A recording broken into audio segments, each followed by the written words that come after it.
5 चीजें ऐसी हैं जो आपके चाहने से कभी नहीं होती। 5 चीजें। पंचैतान्यपि सृज्यन्ते गर्भस्थस्यैव देहिनः। जैसे ही जीवात्मा गर्भ में प्रवेश करता है, छठे महीने में जब एक स्त्री गर्भवती होती है तो 5 महीनों तक तो आकृति, प्रकृति, लिंग इत्यादि सब बन जाते हैं। छठा महीना प्रारंभ होते ही जीवात्मा प्रवेश करता है। जैसे ही जीवात्मा गर्भ में आया उसी दिन, ये आप मत सोचिए, हम लोग ये सोचते हैं कि भाई छठे दिन जब छठी की पूजा करते हैं तब उसकी विधाता आती है और भाग्य लिखती है। हम ये सब मानते हैं ना, मान्यताएं हैं। भाई वो छठी की पूजा करते हैं, रात्रि को एक कपड़ा रखेंगे, कलम रखेंगे, बोले विधाता के भाग्य लिखेगी। विधाता क्या भाग्य लिखेगी? शास्त्र कुछ और कह रहा है। पंचैतान्य विसृज्यन्ते गर्भस्थस्यैव देहिनः। जैसे ही जीवात्मा गर्भ में प्रवेश करता है, ये 5 चीजें उसके लिए तय हो जाती है। और इसीलिए देखिए, आप लोग बोलते भी हो पर कभी इस बात पर गौर नहीं किया। जब किसी की शादी होती है तो आप लोग क्या बोलते हो? अरे भाई जोड़ा यहां थोड़ी बनता है। कहां से बन के आया जोड़ा? सब बोलते भगवान के घर से जोड़ा बन के आया। और फिर भी शादी के बाद वही जो सास ये कह रही थी या जो ससुर ये कह रहा था कि जोड़े तो ऊपर बनते हैं, वही सास और ससुर, ये हमारे बेटे को बहू ठीक नहीं मिली, अब दूसरी लानी पड़ेगी। अरे पर तू कैसे लाएगी और ये ठीक है कि नहीं है, तूने कैसे डिसाइड कर लिया? ये जो भी है, जैसी भी है, वो ऊपर से तय ही होकर के आई है। आप समझ रहे हो बात को? हम लोग ऐसे ज्ञानी हैं कि एक बार ज्ञान की बात करेंगे, वही दूसरे ही क्षण मूर्खों जैसी बातें भी करेंगे। पंचैतानी, 5 चीजें गर्भ में ही लिखी जाती हैं, परमात्मा ही लिख देते हैं उसके भाग्य से। कौन कौन सी चीज? उसमें सबसे पहली चीज जन्म। आप किसके यहां पैदा होंगे? राजा के यहां, भिखारी के यहां, श्रीमंत के यहां, धीमंत के यहां, उत्तम कुल में, निम्न कुल में, भक्त के घर कि असुर के घर? ये आप तय नहीं कर सकते। मतलब कभी कभी जैसे हम कहते हैं ना, भगवान इस जन्म में, कुछ लोग बोलते भी हैं, मस्ती मस्ती में झगड़ा जब हो जाता है कभी किसी का, तो लोग क्या बोलते हैं? भाई तुम यहां तो मिले हैं, ऊपर नहीं मिलना। अरे ऊपर क्या है? ऊपर कुछ भी नहीं है, छत है। बोले ऊपर नहीं, यहां मिले तो मिले, ऊपर नहीं मिलना। और फिर कभी कभी जब ज्यादा क्लेश बढ़ जाता है तो हम कहते हैं भगवान, कभी कभी पति पत्नी के बीच में जब झगड़ा होता है ना, तो आप देखना, हम लोग तो क्या लोगों के घरों में ही रहते हैं ना, तो कभी सुनते भी रहते, देखते भी रहते। तो पत्नी कभी कभी बोलती है, मैं अब भगवान से प्रार्थना करने वाली हूं कि अगले जन्म में मुझे पति बनाए और तुमको पत्नी बनाए, तब पता चलेगा। तुम्हारे ऐसा बोलने से भगवान न तुमको पति बनाएगा न उसको पत्नी बनाएगा। बोले अगले जन्म में मैं तुमको दिखाऊंगी। क्या दिखाएगी भाई तू? पति बोलता है अगले जन्म में है ना, तू देखना बैल बनेगी। अरे तूने कैसे डिसाइड कर दिया? मतलब जन्म कहां होगा? आपके प्रार्थना करने से भी, आप अगर प्रार्थना करो कि भगवान हमारा मन है कि हमको किसी उच्च कुल में, कुछ लोग ऐसा बोलते हैं। अभी अभी मैं अमेरिका से आ रहा था 2 महीने पहले, तो फ्लाइट में बैठा था, एक भाई साहब आए, मेरे पास की सीट खाली थी, तो मुझे कहते मैं बैठ जाऊं? मैंने कहा बैठ जाओ, कोई दिक्कत नहीं है, खाली है। फिर मेरे सामने से देख रहे थे। अब उस समय मैं अपने आईपॉड में कान में डाल करके, आईपॉड एक इंस्ट्रूमेंट आता है इलेक्ट्रॉनिक, जिसमें मैं अपने गुरुजी के प्रवचन थे वो सुन रहा था, और वो प्रवचन अपने आप चल रहे थे और साथ में लैपटॉप पे काम भी कर रहा था। तो उसने देखा कि यार है तो पंडित आदमी, धोती वोती पहनी है, तिलक विलक करा है, पंडित जैसा लग तो रहा है, पर ये साधन है वो हमारे जैसे उपयोग कर रहा है। मतलब आईपॉड यूज कर रहा है, लैपटॉप चला रहा है, और भाई मतलब सुंदर दिख रहा है, अच्छी वाली घड़ी पहनी हुई है, कान में कुंडल भी अच्छे पहन रखे हैं। अरे ये तो, और कपड़े कितने सफेद दूध जैसे पहने, और वो बेचारा कहीं कोई नसीब का मारा दुख से भरा हुआ होगा। मुझे ऐसा लगा उसकी बातों से, ऐसे मुझे देख रहा था, मैं भी अपने काम में था, मैंने कहा होगा बेचारा दुखी होगा, देख रहा हो कुछ बोलना होगा। थोड़ी देर बाद बोलता है, महाराज जी आप लोगों को बड़ा मजा है नहीं?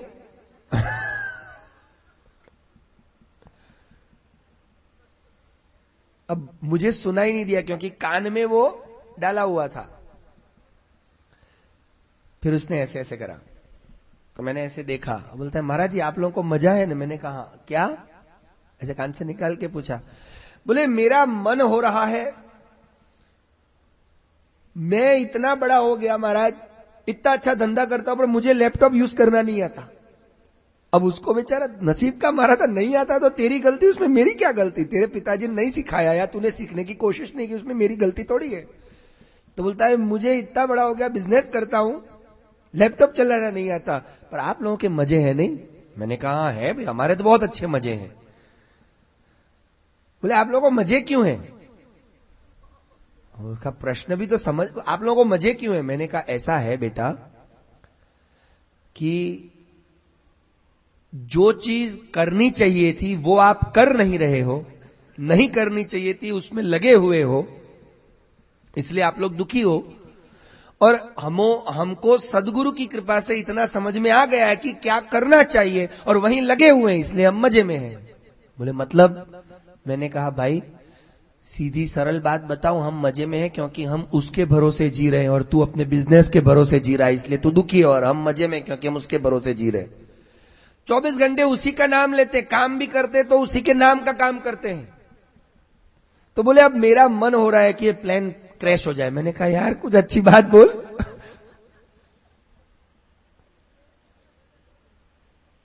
मैंने कहा यार मतलब मुझे मारने का मन है? नहीं नहीं, मैं ऐसा चाहता हूं कि प्लेन क्रैश हो जाए या तो कुछ भी हो जाए, मैं मर जाऊं, और इतना दुखी हूं कि मर जाऊं और सीधा आपके घर पैदा हो जाऊं।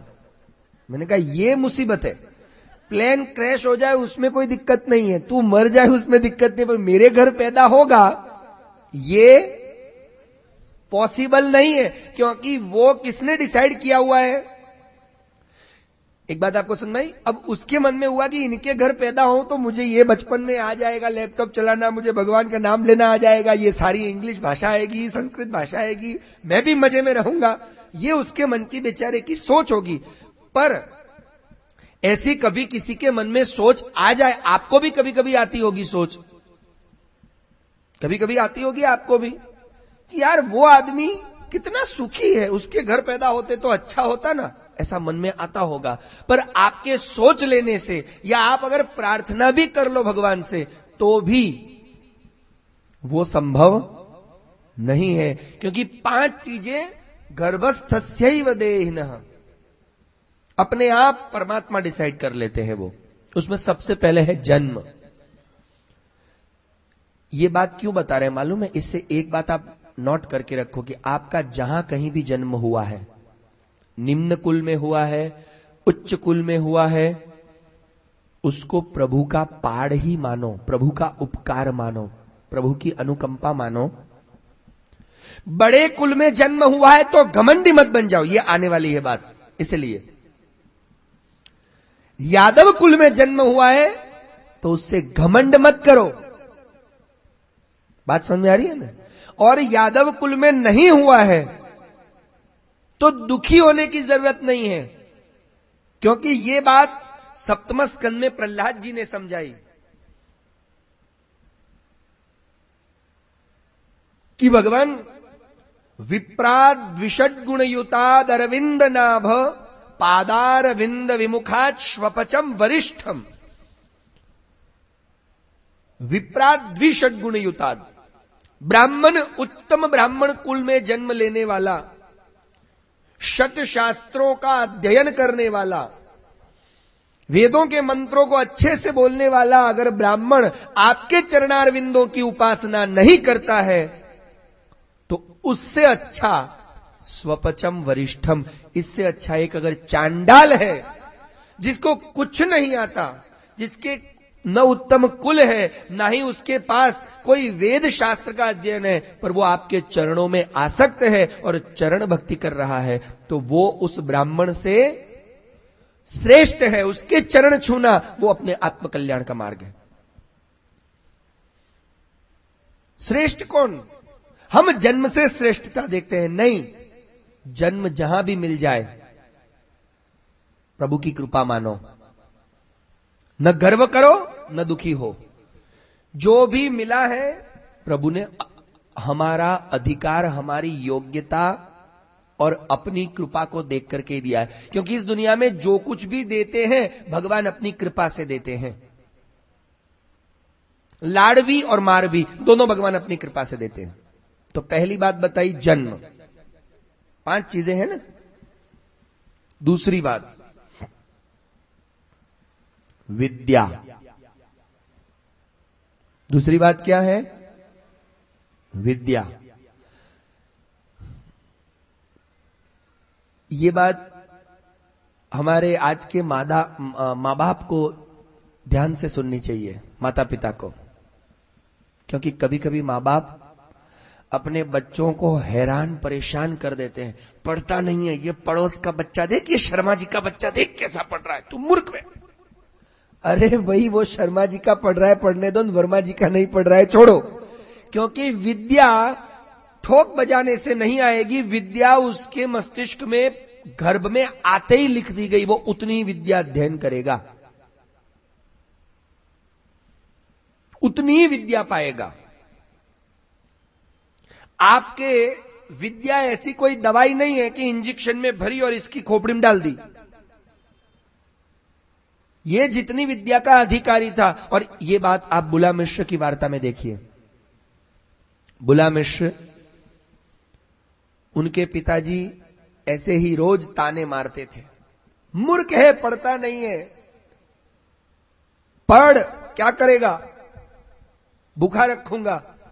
किसी पंडित जी के पास भेजा, तो वो पंडित जी ने उस बेचारे बालक के पास सारे काम करवाए, अपना बस्ता उठवाया, अपना थैला उठवाया, झाड़ू पोछा लगवाया, पर विद्या नहीं दी उसे, पढ़ाते नहीं। और इतना ही नहीं करवाया, उसको रोज बोलते 10 रुपए रख, विद्या मिलेगी, गुरु दक्षिणा धर, विद्या मिलेगी। 10-10 रुपए और रखवाते।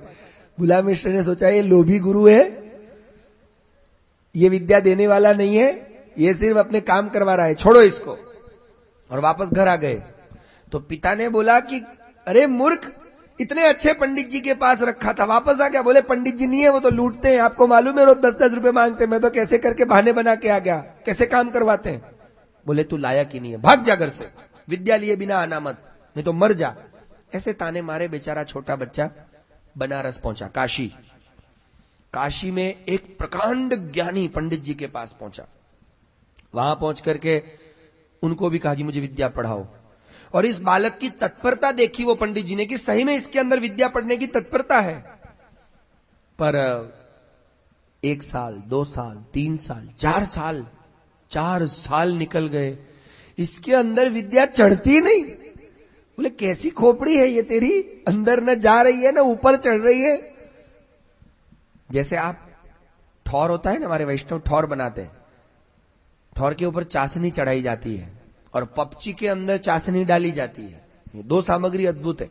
ठौर के ऊपर चाशनी होती है और पपची के, पुष्टि मार की पपची खाई है ना, ये आपकी यहां की मावे की जो कचौरी है ना, मैंने अभी खाई। हाँ, उसके अंदर चाशनी होती है ना, ऊपर भी होती है ना अंदर भी होती है। ऐसे ही वो गुरुजी कहते हैं यार इसके तो न अंदर चाशनी विद्या की जा रही है, ना ही ऊपर चाशनी विद्या की चढ़ रही है। ये कैसा है, 4 साल हो गए। पंडित जी ने बोला एक काम कर, तू मेरा भी आश्रय छोड़, मुझे तुझसे 1 रुपया नहीं चाहिए, पर अब अगर मैं तुझे पढ़ाऊंगा तो मैं पागल हो जाऊंगा, मैं अपनी विद्या भूल जाऊंगा, तू मुझे छोड़। 1 साल उधर, 4 साल इधर, 5 साल जिंदगी के बर्बाद कर दिए। आखिरकार बुला मिश्र गंगा जी, क्योंकि बनारस के किनारे गंगा जी हैं, तो गंगा जी के अंदर सोचते हैं मर जाऊं, डूब जाऊं। फिर सोचा नहीं, डूबना नहीं है, तपस्या करता हूं। सब कहते हैं ना कि गंगा जी तो सब कुछ देती है, तपस्या करी, सरस्वती की आराधना करी और सरस्वती को बुलाया। सरस्वती को बुला के पूछा कि मां शारदा, मैं इतना छोटा बालक, इतनी कठोर तपस्या की, तू प्रसन्न हुई न, तो तुरंत के तुरंत मुझे विद्या दे।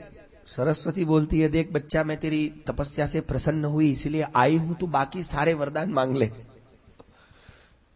पर क्या मत मांग, विद्या मत मांग। बोले क्यों? बोले है ही नहीं। बोले है नहीं तो तू तो विद्या की देवी है। आप वार्ता पढ़ो, बड़ा अच्छा संवाद है। बोले तू तो विद्या की देवी है ना, शारदा सरस्वती है ना।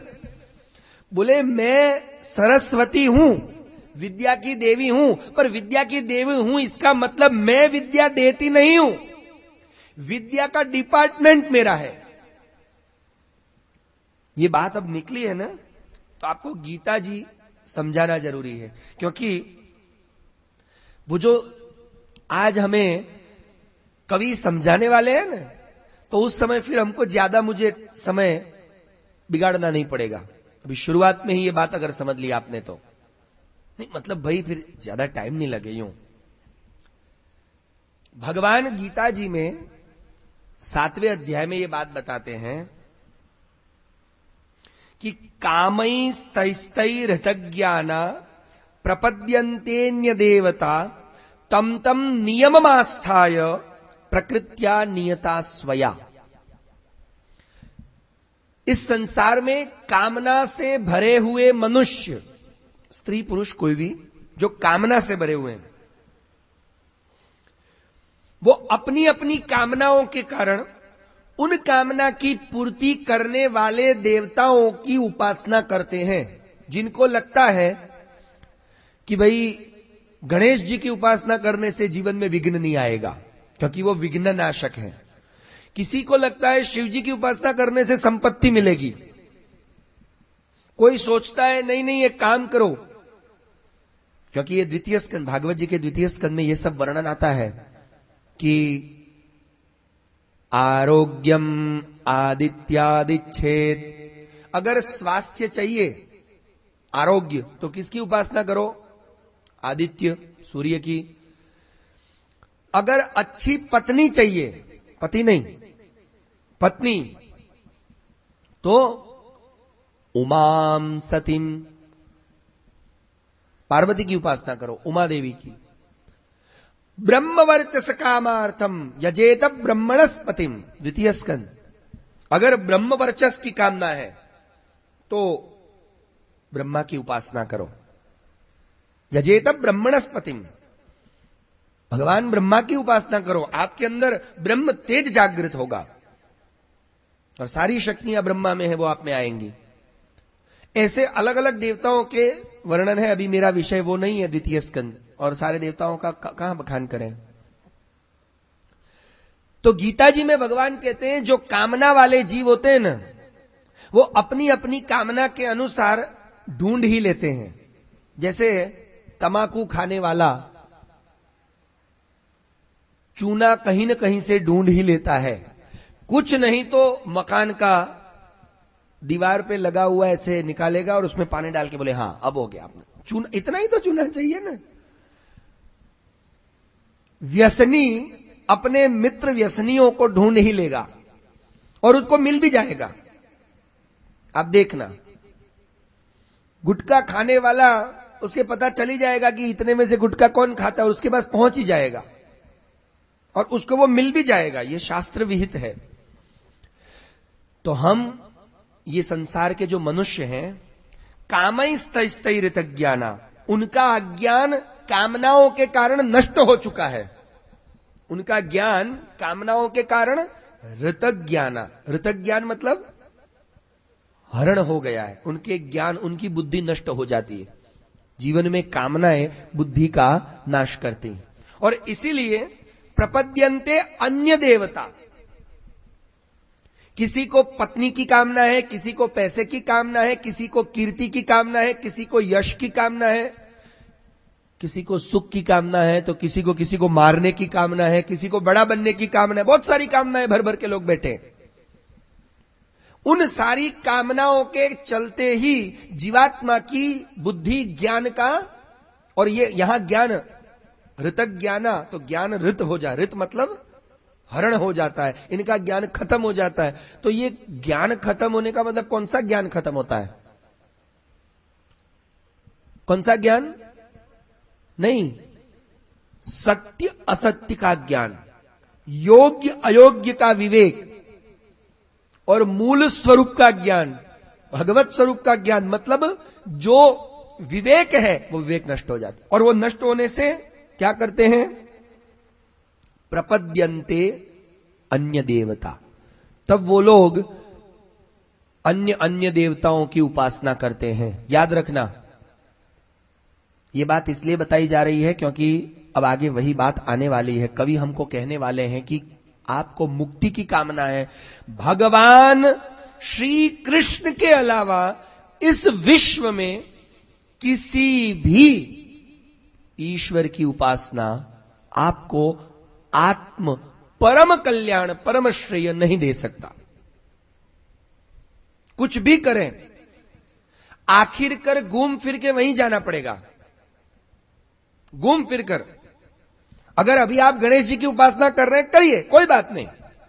अभी आपकी योग्यता नहीं हुई है, और अगर नहीं है, पर गुरु को अगर लगता है योग्यता हुई है, तो कैसे न कैसे गणेश जी आपको ऐसे गुरु से मिलवा देंगे, गणेश जी ही आपसे मिलवाएंगे। गणेश जी बोलेंगे बस अब बहुत हो गया, अब तुझे उधर जाना है, मेरे पास कम आना है। ऐसा गुरु मिल गया है कि अब तुझे कृष्ण के पास ले जाएगा। किसी भी देवता की उपासना करें, जाना तो वहीं पड़ेगा। कोई इस जन्म में बोलेगा नहीं नहीं, हम तो इस जन्म मरण तक ये करेंगे, ठीक है, तो अगले जन्म की बात। पर ये कामना हमारे ज्ञान को नष्ट करती है। ये गीता जी है, ये मेरे घर का एक भी श्लोक नहीं है, गीता जी कहती है। तो प्रपद्यन्ते अन्य देवता, फिर वो अन्य देवताओं की प्रपत्ति करते हैं। क्या करते हैं? शरणागति। प्रपत्ति मतलब, और तम तम नियम आस्थाय प्रकृत्या नियता स्वया, और उन देवताओं को मैंने ही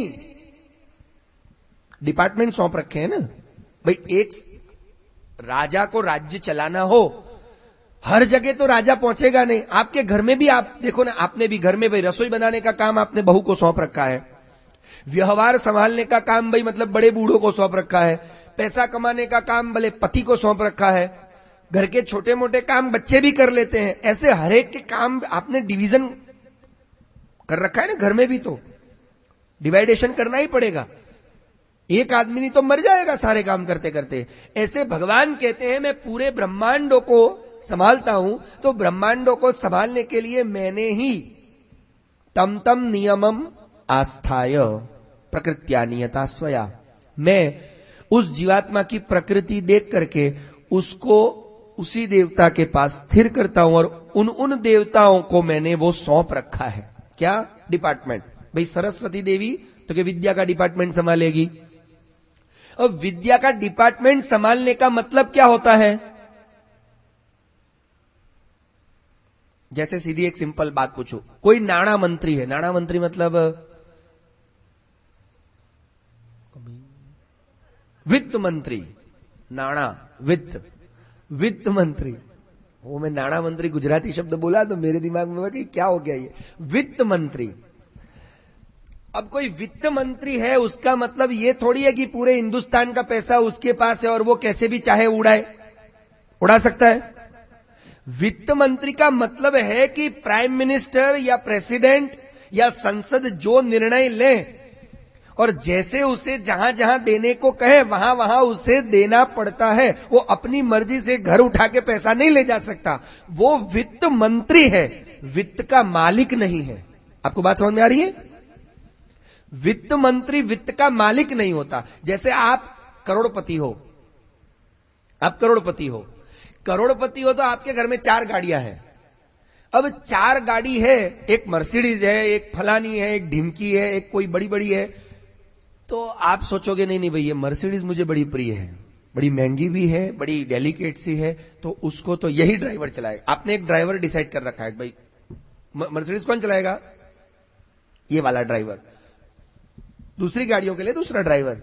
अब आपने 2 ड्राइवर आपके घर में, आपने दोनों, तो वो गाड़ी का डिपार्टमेंट किसका हुआ।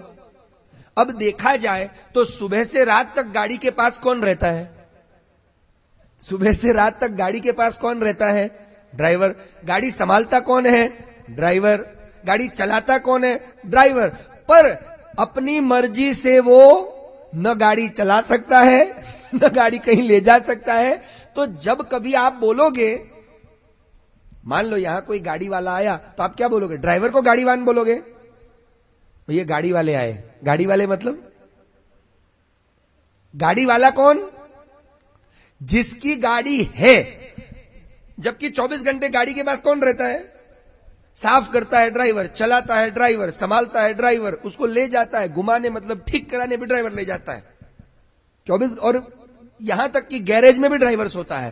पर उसको हम गाड़ी वाले भाई साहब नहीं बोलेंगे, पर जो पीछे आधे घंटे के लिए बैठता है और बैठ करके कथा सुनने आता, बोले गाड़ी वाले भाई साहब आए हम। तो ऐसे ही सरस्वती विद्या का डिपार्टमेंट संभालती है, विद्या की मालकिन नहीं है। आपको समझ में आ रहा है, नहीं आ रहा है तो और अच्छे से समझाऊं, पर मुझे लगता है कि अब समझ में आ गया, बहुत समझदार हो आप लोग तो। और ये इसलिए बताना जरूरी है कि हम लोग ऐसा मानते हैं, ये गलती है। इसीलिए अलग अलग देवताओं की उपासना की कोई आवश्यकता ही नहीं है, क्योंकि सारे डिपार्टमेंट जो संभाल रहे हैं उनको ऑर्डर तो प्राइम मिनिस्टर या प्रेसिडेंट ही करेगा। और अगर प्रेसिडेंट आपका दोस्त है तो फिर किसी चिंता की जरूरत है? आजकल ये भ्रष्टाचार जो हो रहा है, कैसे हुआ, भ्रष्टाचार कैसे होता है भाई। एक आपके एरिया का जो कॉरपोरेटर है, जो इधर रहता है, उसके घर, अभी मुझे परसों ही पता चला, देखो भ्रष्टाचार मैं बता रहा हूं, इसको ही भ्रष्टाचार बोलेंगे और क्या बोलेंगे। परसों लाइट गई नहीं, वैसे आपके जोधपुर का नियम है 9 बजे से 1 बजे तक रोज लाइट जाती है, 9 से 12 मतलब, पर परसों लाइट गई नहीं। तो मैं भी हैरान, मैंने उनसे पूछा कि लाइट क्यों नहीं गई। बोले आए हुए थे गहलोत जी, उनको हवा खानी थी, लाइट कैसे जाने देते। आप समझ रहे हो, मतलब मुख्यमंत्री आया है, तो अब जो मुख्यमंत्री के मित्र थे, जो मुख्यमंत्री के साथ जो रहते हो रेगुलर एवरीडे, उनको कभी कोई परेशानी आ सकती है, उनके घर में लाइट भी नहीं जाएगी, देखना। वैसे हम पर भगवान की कृपा है, हम जिस छत पे रह रहे हैं, मतलब जहां रह रहे हैं, 9 से 12 भले कहीं भी लाइट जाती हो, हमारे वैकुंठ में नहीं जाती। वो कुछ भी है, इन्वर्टर लगा है, जनरेटर लगा है, वो छोड़ो। अब ये हमारे जो लोग हैं, वो जिस कमरे में बैठे हो, जैसे ही 9:30 बजते वो हमारे कमरे में आके बैठ जाते हैं क्यों, उस कमरे में हवा नहीं लगेगी और अंधेरा और रहेगा। तो अंधेरा दूर भगाना है, उजाले में आना और हवा खानी है, तो कहां चले जाओ, शास्त्री जी के कमरे में, क्योंकि वो ऐसा वैकुंठ है कि जहां लाइट। तो अब जो हमारे, अब वो नीचे वाले ऊपर कभी आते नहीं, वो बेचारे शायद गर्मी में रह सकते हैं, हो सकता है भाई उनके कमरे में नहीं लगा हो इन्वर्टर, तो क्या करे। तो ऐसे ही भाई भगवान कृष्ण को आपने अपना बना लिया, फिर ये कितने ही डिपार्टमेंट वाले कुछ भी चाहे ना चाहे, आपको कभी तकलीफ आ सकती है, नहीं आ सकती। ये बुला मिश्र के साथ यही हुआ। बुला मिश्र ने सरस्वती देवी से कहा कि तू तो विद्या की देवी है, तो मुझे विद्या दे। 5 साल हो गए, 5 साल से ऐसे ही भटक रहा हूं, मेरा बाप ताने मार मार के मुझे मार देगा, और घर जाऊंगा तो लकड़ी से मारेगा, और अब मैं जीना नहीं चाहता कि 5 साल मैंने जीवन के बर्बाद कर दिए, विद्या खोपड़ी में चढ़ क्यों नहीं रही है। सरस्वती बोले क्या करूं, तेरे उसमें जब तू घर में आया तो जो तेरी ब्लूप्रिंट बनी ना, ब्लूप्रिंट, कोई भी मकान बनता है तो उसकी पहले ब्लूप्रिंट बनती है, ब्लूप्रिंट ओरिजिनल होती है, फिर नक्शे की जेरोक्स भले ही बाद में बहती हो, और ब्लूप्रिंट अंदर ही होती है। ये सब कायदे कानून की बात कहां बताएं। तो तेरी जब ब्लूप्रिंट बनी ना, वो ब्लूप्रिंट में विद्या का जो खाना है वो खाली है। विद्या का एक जो खाना बनाया है, खाना मतलब एक बॉक्स, तो विद्या का जो डिब्बा था वो खाली रखा है। मैं कैसे दूं? तो बोले तू सरस्वती विद्या की देवी काहे की? बोले मैं विद्या की सिर्फ देवी हूं। पर गीता जी में भगवान ने कहा है, सतया श्रद्धया युक्त तस्याराधनमीहते लभते च ततः कामान मयैव विहितान हितान। आप गीता जी को ध्यान से पढ़ोगे तो समझ में आएगा भगवान श्री कृष्ण का स्वरूप। आपको बात समझ में आ रही? भाई सरस्वती विद्या की देवी है, पर विद्या कब देगी? भगवान कहते हैं मयैव विहितान हितान, अगर मैंने कहा हो तभी वो काम कर सकती है। मेरे कहे बिना, चाहे सरस्वती हो, चाहे गणेश हो, चाहे कोई भी हो, चाहे ब्रह्मा हो, चाहे विष्णु हो, वो मेरे कहे बिना काम नहीं कर सकते।